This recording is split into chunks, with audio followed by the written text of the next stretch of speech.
reach out, go vote your ass. Hello, everyone. Hello. Welcome to Liberty Holler. Thank you for braving the heat. My name is Sam Dunn. I'm the Executive Director of Liberty Hall Historic Site, and I'm honored to kick off the music festival today. I'd like to thank our sponsors, Buffalo Trace, and our local stage sponsors, Independence Bank and the Frankfort Arts Foundation. That's a little better. Our awesome committee has worked so hard for this. Thank you to the city of Frankfort, to Maddie, to Rebecca, to Blair. Thank you to Susie with DFI and to Randy with Visit Frankfort. This has been a true group effort. I'm speaking today on behalf of Liberty Hall Historic Site. It's the namesake of the festival, and it's located just over there by the entrance tent. Liberty Hall was first built in 1796. Frankfort at that time was just dirt roads and log cabins. And in the midst of this frontier town, a mansion appeared. And it was the home of John Brown, who was Kentucky's first U.S. Senator. John was friends with Jefferson. He actually studied and worked with Jefferson. Jefferson wrote the Declaration of Independence 250 years ago this year. So we've got a slice of the Declaration right here in Frankfort. The house he built was one of the first brick buildings in the city. And John and his wife Margaretta actually brought the ideals of the Revolution, that all men are created equal, here to Kentucky. And through Kentucky, it spread throughout the rest of the country. If the walls of Liberty Hall could talk, they would talk about over 200 years of people. Indigenous leaders, families, enslaved peoples. It's generations of stories and legends, and yes, there are a couple ghost stories too.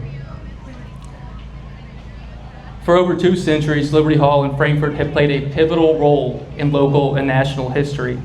Several presidents have visited, and countless families have celebrated here in the garden. It all started with the generation that actually wrote the Declaration of Independence, and here we are today, continuing that legacy. When we began to talk about this festival, when we were planning it, of course we wanted to include Liberty Hall. We wanted to talk about the revolutionary history of Kentucky, but we also wanted this to be a celebration of the wider Kentucky, of the rivers that define us, and of the music that grows out of the hollers of Kentucky. So Liberty Holler was born. All we needed was a great lineup, and we found a great lineup today. On that note, I would like to introduce our first act. Born and raised in Frankfort, Jerry Howe and Nat Colton grew up on bluegrass, Appalachian, country, classical, and world musical traditions. They sow seeds of each other into their own lyrics and melodies to create a signature folk Americana sound. With Howe on guitar and Colton playing banjo, their vocals pour out like bourbon and ale 8, a sweet burn, mixed well and meant to be. I love that so much. You know, that sounds pretty dang good on a day like today. Let's make some noise, and thank you to all who put this festival together. Thank you to Jerry and Nat. Enjoy yourselves.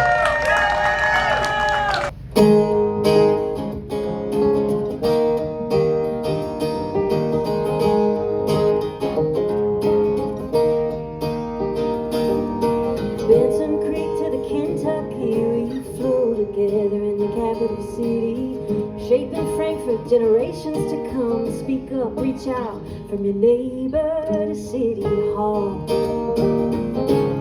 From your neighbor to City Hall.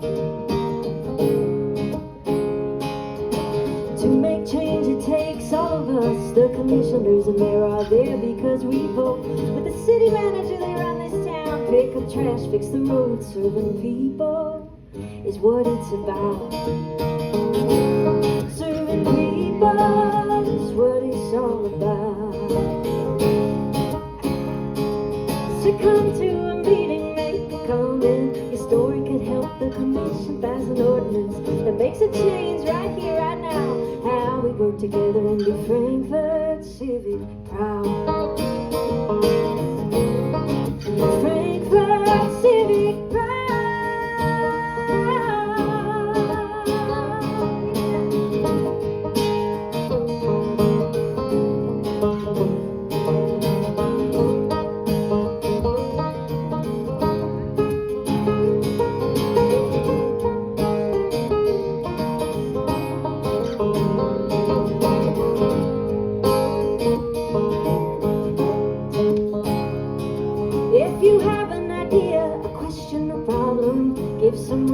the city a call.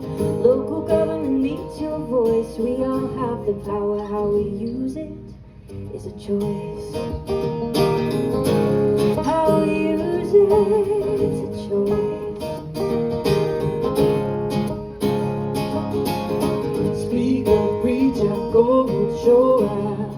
From your neighbor, Speak city up, preach up, go and show up. serving people is what it's Speak all up, preach up, about. go and show up. Frankfort Civic Hall. Speak up, preach up, go vote, show up. Good afternoon, everybody. It is my job to introduce the next musical act for the afternoon. And as a business owner, when we're given a mic, we never forget to take the opportunity to do a little shameless marketing. I am Captain Nathan Deppenbrock with the Bourbon Boat, which we just cruised by about 30 minutes ago if you were sitting there watching. I didn't want to honk the horn because I respect 1776. Not only were we gaining our independence from the motherland, but a couple of gentlemen were laying out a little town just downstream there. Willis and Hancock Lee actually built a little town where they found all these migrating herds of bison crossing over the river. They actually put on a map that they built that town right where there was a buffalo trace, and of course our town grew. And a few years later, you know, a young Jewish immigrant, a young salt farmer, 20-year-old salt farmer was fording this river here as part of a salt party, and was killed on an island that you can't see out here today. But right out here beyond us is Fish Trap Island, a beautiful island where Native Americans used to hang nets up on either side and trap fish. And this salt farmer by the name of Stephen Frank was fording our river right out here where you guys are sitting, and he was camping on this island when he lost his life in some sort of skirmish. And a lot of the people down there in Leestown started talking about what happened to Stephen Frank, because he died right there where he forded the river. He died at what they started calling the Stephen Franks Ford.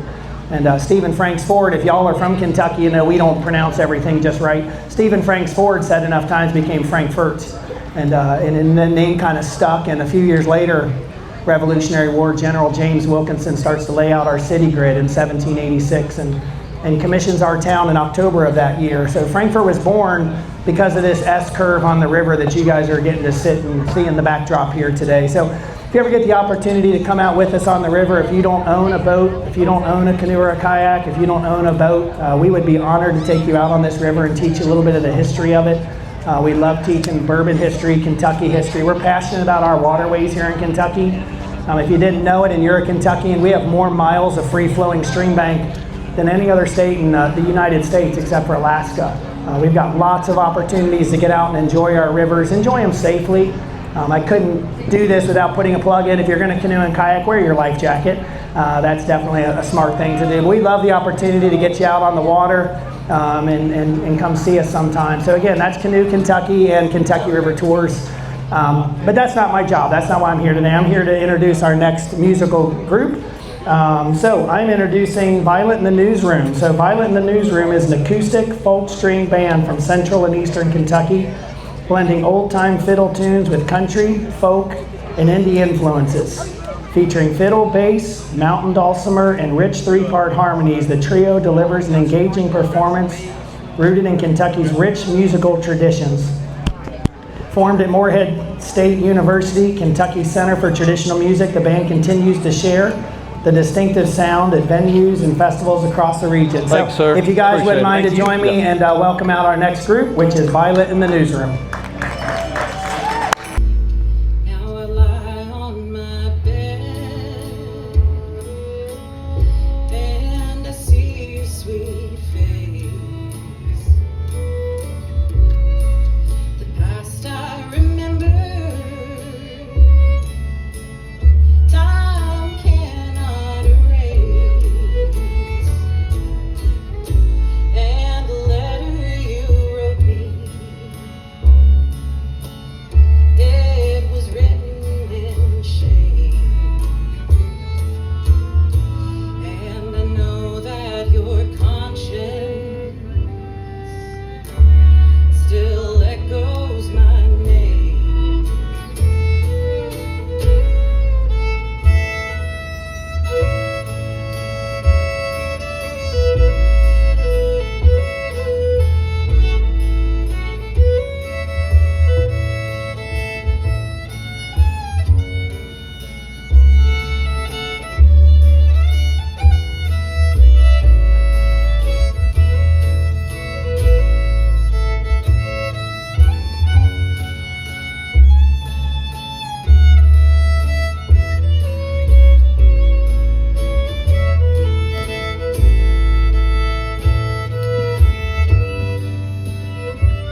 come to see, to empty the cup. If the ladies were blackbirds, if the ladies were thrushes, I'd lie there for hours in the chilly cold marshes. If the ladies were squirrels with Habashi tails, I'd fill up my shotgun with rock salt and nails. I'd fill up my shotgun with rock salt and nails. Because I think that's the best way to begin. My name is Dr. Eleanor Haskin-Wagner. I'm the director of the Capital City Museum, located right over at 325 Ann Street, a hop, skip, and a jump from where you are currently residing. So I hope you all come by and check us out. The museum has one mission: to tell the stories of Frankfort and Franklin County. Our community is really lucky to have an institution like the museum, which is supported both by the City of Frankfort as well as a separate board of directors. Over the years, the museum has grown from a modest organization on the second floor of the Downtown Parks Maintenance Building to a standalone free admission organization with over 8,600 square feet of exhibits. We believe that telling our community's story is a powerful act, one that provides context for why we're here, what we value, and the ways that we've grown. And we get to tell some pretty awesome and exciting stories because of this. That includes the story of bourbon, the story of the Frankfort famous fishing reels, and the story of the famed WWE wrestler and manager, Miss Elizabeth, to name a few. Exactly, thank you. However, we also face a set of challenges that is familiar to anyone who is involved with museums, like our friend at Liberty Hall. Many of the historically well-documented events tell the stories of the people who were once in power, particularly white men with significant financial means. And looking around us now, as we gather here at the bend of the river, we have an opportunity to face some of the most critical and challenging aspects of our community's history. Near this alluring S-bend, with vast wild and natural resources, many native peoples resided here. When the early surveyors and colonists arrived on the Kentucky River, they too identified the same qualities that the native peoples held dear: abundant fishing, large game, fertile grounds, and easy modes of transit on the river. While today we do not have any federally recognized tribes in the area, this region was once home to East Cherokee, Osage, Yuchi, Shawnee, Hopewell, and Adena people.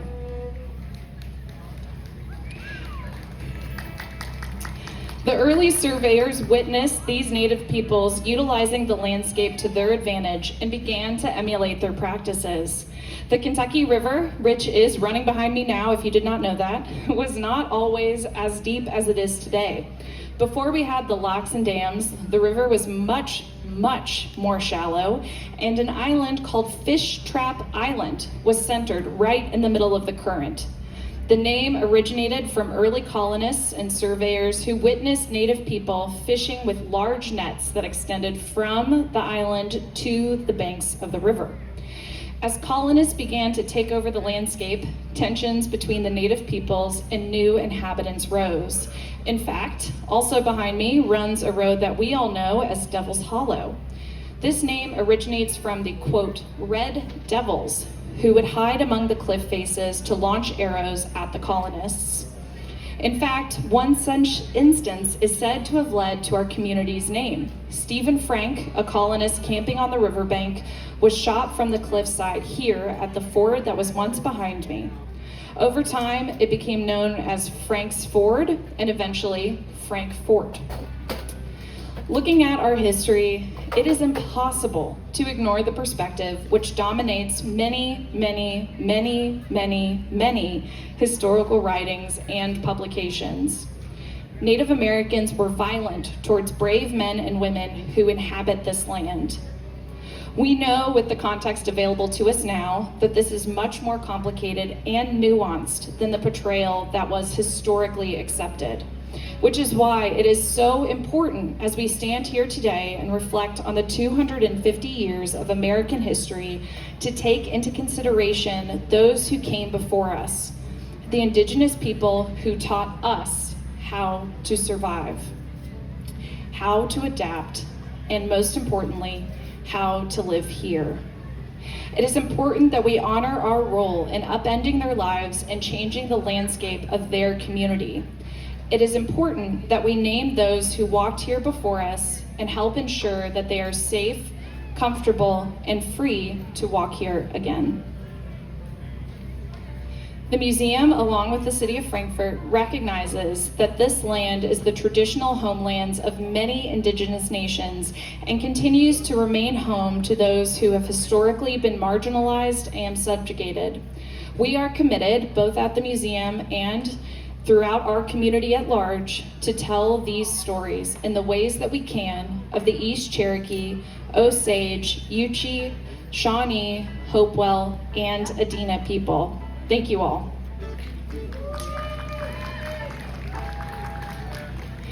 Now that we've heard a little bit about our Native history in connection to this land where we currently are, we are going to get back to more music. So up next we have the band Mashgrass. Woo woo! I know, yeah! Woo woo! Okay, I feel like we can all do a better round of applause for this next band, Mashgrass. One more time. Thank you, very good. Okay, Mashgrass, if you are unfamiliar, is a high-energy, 5-piece bluegrass band from Versailles, Kentucky, known for its driving rhythms, tight harmonies, and lightning-fast instrumentals. Blending progressive and traditional bluegrass with guitar, mandolin, banjo, fiddle, and bass, the band delivers an energetic performance that keeps audiences tapping their feet from the first note. You can catch Mashgrass both here in just a few moments, but also at festivals and shows throughout Kentucky and beyond. One more time, Mashgrass.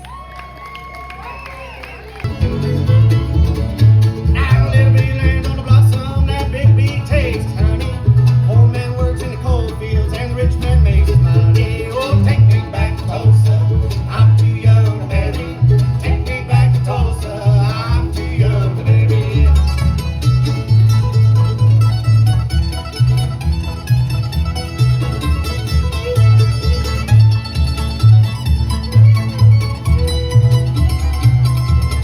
Well, I don't know what y'all did to be punished by having to endure me here, but on behalf of Liberty Hall and Buffalo Trace Distillery, they were the sponsors for this stage. And the stage would be nothing without performance. But the cool part about that is it would be even less if I did not mention these names, that they would probably beat me up if I didn't. So where's Blair? All right, Stephanie. We got Susie. I've got a list here of, I'm gonna try to run off a few of these. I think you captured just about everybody, with the exception of Susie and Dan were, Susie and Sam, well, that was close. So Susie and Sam, where's Sam at? All right, is he back over there? All righty. So just a special round of applause for the people behind the scenes that are here. If you had something to do with this event today, please just raise your hand so that everybody can acknowledge you. Just a quickie. Hands up. I see you. All right, hands up. So a little bit about how these pieces fit together, and I want to take you on a quick journey. How many of you out here realize that Frankfort was a part of Virginia? It was known as Fincastle County, Virginia. All right? And so then later on, Two famous French families were influential in the development of this territory. One was a general in the Revolution, General Lafayette. Hence, Fayette County, Lexington, Kentucky is named after him. The other family is the same family that today owns the French International Banks of Bourbon. It was a Bourbon family. And this territory, known as Fincastle County, Virginia, became known as Bourbon County, Virginia. And during that period of time, the settlers started mixing corn with their rye whiskey and created a new sweet-tasting whiskey that did not have a name, except darn good. There's some darn good whiskey coming out of there. So that whiskey became referenced as Bourbon County whiskey, and later on, county gets dropped from the name, hence Bourbon whiskey. Fast forward, something else kind of interesting happens. So how many of you know that the way that the city of Frankfort got started was General Wilkinson owned this land that Frankfort is derived from. And the Thomas Jefferson at the time told the legislature they got an agreement and they debited out 100 acres of land, and believe it or not, that became what we know as Frankfort today. That was the origin of Frankfort, Kentucky. So Wilkinson Boulevard out here was named after him because he is the one that gave the land that started Frankfort to be where it is today. The name came about because there was a guy, he was a frontiersman, and this territory, this area, had 7 fords in the river, and it was places you could cross the river. So where lock number 4 is, that used to be a natural rapid, and you could cross in that area. The buffalo had found it. This dude's name was Frank, and so all of a sudden it became referenced as Frank's Ford. Hence Frankfort as we know it today. So it's all about the hooch. So at the same time this is going on, the distillery that we know as Buffalo Trace today, back then was known as OFC. And what very few people realize, the first shipment of whiskey down to New Orleans, the first whiskey cocktail, was a Sazerac. And the rye whiskey came from right here in Frankfort, Kentucky. Isn't that kind of cool? So this whole thing is about the hooch. I just want you to know. I just want you to know. All right? So what's important about this moment is this. From me and from this team to you, they're called coulds and shoulds. You could have made a decision not to come out in all of this heat. And I can tell you this, it was so hot just a moment ago that I saw 2 bald eagles rubbing sunscreen on the top of their heads. That's how hot it is out here. Got it? So coulds and shoulds just wanted to say thank you because you could have made a decision to be somewhere else. So Buffalo Trace and Frankfort are like, let's say, a good bourbon on ice. Kind of cool, which would be appropriate right about now. So I'm not going to hold you up, but I just want you to understand that where you're sitting, Wilkinson Boulevard, is where the city of Frankfort actually started. Right here on the banks of the Kentucky River. So thank you very much. Enough about Freddie. I think we have a pretty cool band here that we're about to do some stuff with. So are you ready, Daddy-O? Yeah. All righty. Susie, you got something else you want to say? All righty. So let's give a standing ovation to Hancock and Schaus. I always mess that up. All right, Hancock and Schaus. Rock and roll. I was a pretty little bird in the hills of Kentucky. I fly away from the storehouse. It's made of rare gold.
Frankfort, everybody, we appreciate you. We'll be hanging out all night. We might go jump in the river. It is an honor for me to be here tonight. So Frankfort as a capital city, on December 27th, 1784, a delegation representing different military districts in Virginia gathered in Danville. The delegation had a spirited and lively discussion, agreeing that these frontier communities were facing military disadvantages, unfair taxation, and the challenges that came with being so far removed from the existing centers of government. For nearly a decade, these conversations continued. In 1792, President Washington accepted Kentucky's petition for statehood. A month later, delegates gathered to draft a constitution for the new Commonwealth, and by June, Kentucky had its first governor, Isaac Shelby. But a new state needed a permanent home for its government. A committee was created to find the location for the state capital. Together, they reviewed 5 bids for the permanent capital. Leestown, Lexington, Petersburg, Louisville, and Frankfort are all discussed. By early December of that year, Frankfort was officially selected as the home for the capital of Kentucky. Yeah, you can clap, that's good. Frankfort was the ideal location for the capital due to its central location within the then major economic centers within the state. And with the help of a local business person, Andrew Holmes, who pledged valuable resources to kickstart construction. With that support, the first State House was constructed in 1793. That original building served Kentucky for 20 years before a fire destroyed it in 1813. A new capitol was completed in 1816, designed with fire prevention in mind. But even that building faced challenges, suffering another devastating fire in 1824. Kentucky continued to grow, and so did the need for a stronger symbol of state government. Architect Gideon Shyrock was chosen to design a new capitol, creating the first Greek Revival building, completed in 1830. This capitol featured the Kentucky River marble columns and the remarkable self-supporting marble staircase that remains one of the building's defining features today. Over the years, there were repeated conversations about moving the capitol, but each attempt failed, and Frankfort remained the center of Kentucky government. By the early 1900s, the state had outgrown the building.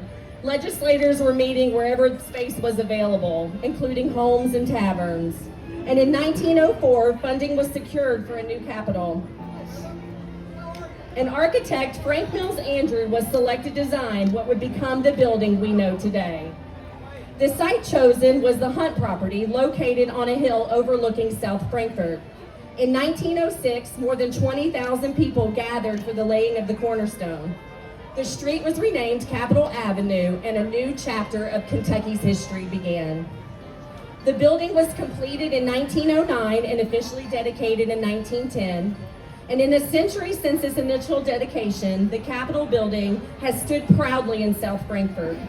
Through renovations, updates, and changes, our state has remained committed to our community. And while a building may not seem like significant investment, it's about what these buildings represent. Because a Capitol building is never just a building. They are the home of our democracy. They're a place of debate, compromise, and passion. Many Frankfort residents have walked the halls of our state capitol alongside former presidents, congressional staffers, representatives, governors, lobbyists, and even celebrities. Decisions made within the offices and chambers of that building reverberate throughout the state. You know, many of us have heard the joke, how do you pronounce the capital of Kentucky? Louisville or Louisville? While admittedly a decent quip about the pronunciation of Louisville, it points to the emotional reality that we are contend with within our community, that there is a perception that we shouldn't be the state capital. However, each and every one of us here tonight, right now, after sharing in this history of our state and capital, we know that no other community in Kentucky could share the determination and perseverance to continue to facilitate statewide democracy. Throughout history, Frankfort has demonstrated a real sense of confidence and a real ownership to what it means to be a leader in our Commonwealth. It is not only together that we can persevere. And as we reflect on the 250 years of American history this year, I invite you to consider the ways in which you show up for your community and your democracy. Because when we look close in history, we often find the same lesson repeated. Progress does not happen because of one person or one place. It happens because people choose to show up together.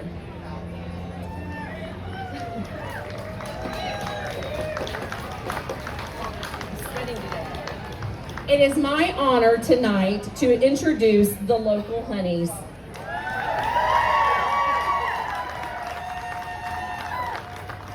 They have made a notable name for themselves in Kentucky bluegrass and roots music scene. Blending traditional Kentucky music with modern Americana, they weave an old-time banjo and fiddle into a rich contemporary sound. Through heartfelt songwriting and authentic storytelling, the duo captures the beauty of complexity of modern Appalachian life, establishing them as two of the region's most compelling musical voices. Welcome to Frankfort, ladies. Enjoy the local honey.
But certainly not least, we've reached our headlining performance of the evening. Before we welcome the incredible Cole Chaney to the stage, it's my honor to introduce one of Frankfort's own headliners, our Mayor, Lane Wilkerson. Mayor Wilkerson will share a few remarks about the origins of Frankfort as the greatest city in Kentucky, before introducing one of the Commonwealth's notable Americana singer-songwriters, Cole Chaney. So please join me in giving a warm welcome to Mayor of Frankfort, Lane Wilkerson. Thank you, Susie, and good evening, everyone. I am Frankfort Mayor Lane Wilkerson, and on behalf of City of Frankfort, City Commissioners, Katima Smith-Willis, Lisa Unger, Kelly May, and Rob Richardson, I want to welcome you to the Liberty Holler America 250 Music Festival. As we gather tonight to commemorate the 250th anniversary of the United States, it is fitting that we gather here in Kentucky's capital city. There are few places in America that tell the story of our nation as completely as it can be right here in Frankfort. Long before Kentucky became a state, the ideals that gave birth to our nation were already making their way across the mountains and into the Kentucky frontier. In 1773, Captain Hancock Taylor began surveying land, traveling down the Ohio River, taking a left onto the Kentucky River, and followed it upstream to what is now Buffalo Trace Distillery. Here, Taylor laid out 600 acres that would ultimately become the foundation of our city. Revolutionary War veteran James Wilkinson then purchased the land for $433. And in 1786, founded Frankfort and was successful in petitioning the Virginia legislature to establish it as a town. Frankfort quickly grew from a frontier settlement into the political and commercial heart of our young Commonwealth. When Kentucky entered the Union in 1792 as the 15th state, Frankfort was soon selected as the capital, where Kentuckians came together to govern themselves. Here laws were written, leaders emerged, commerce flourished, and decisions were made that helped shape not only our Commonwealth, but the nation. Like America itself, Frankfort has experienced both triumph and trial. Over nearly 2.5 centuries, Frankfort has weathered floods, war, economic changes, and even a Confederate occupation. Through it all, our city has never stopped moving forward. Each generation has worked to leave something better for those that followed. Today, we have a privilege and a responsibility in writing the next chapter. Across our city, familiar landmarks are changing. Historic buildings and structures are being restored or giving way to modern ones that will serve better for future generations. New economic centers are emerging, and investments are being made in amenities, infrastructure, and our future. I believe that Frankfort is the very best of Kentucky.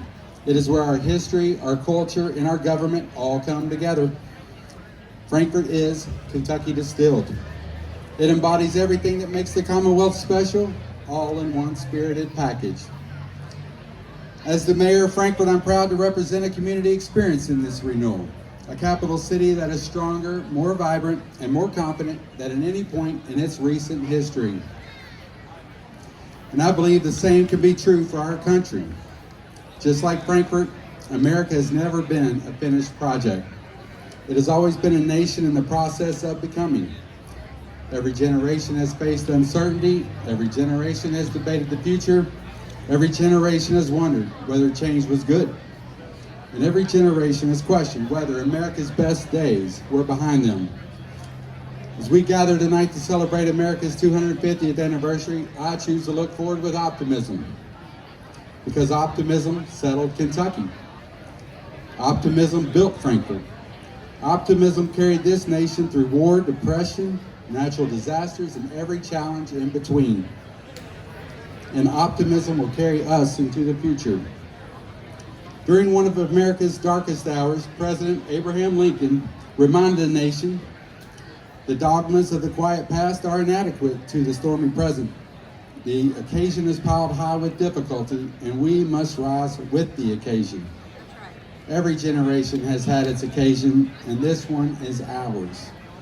So let us meet it with the same courage that settled the frontier, the same determination that built this capital city, and the remarkable confidence that carried America through 250 years.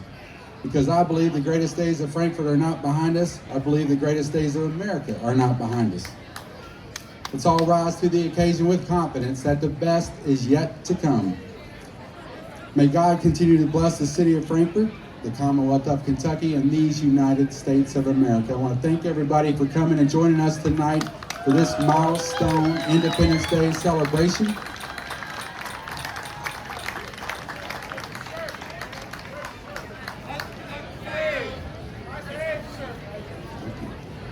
Thanks for being here. So ladies and gentlemen, our headliner tonight is one of Kentucky's fastest rising musical talents from Catlettsburg, Kentucky. He first gained attention with the 2021 debut album Mercy, followed by the In the Shadow of the Mountain. His songs capture the heart, grit, and the resilience of Appalachia. And his authentic storytelling has earned him fans across the Commonwealth and beyond. Please join me in giving a warm Frankfort welcome to Cole Chaney. Check 1, 2. How y'all doing tonight? Everybody hanging in there. Give it up to the local honeys.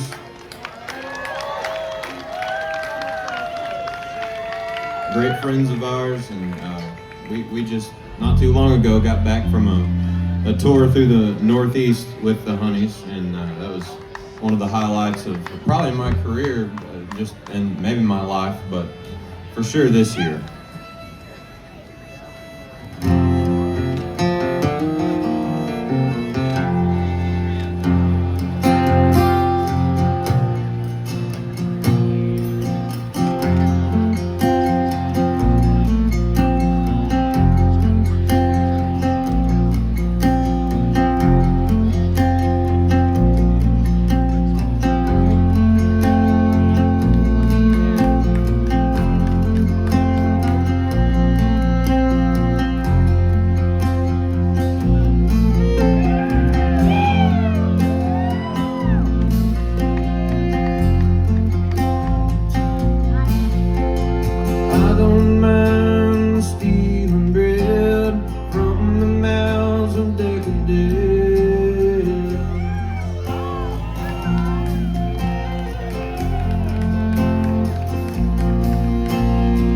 can't feed on the powerless when my cup's already overfilled. Yeah.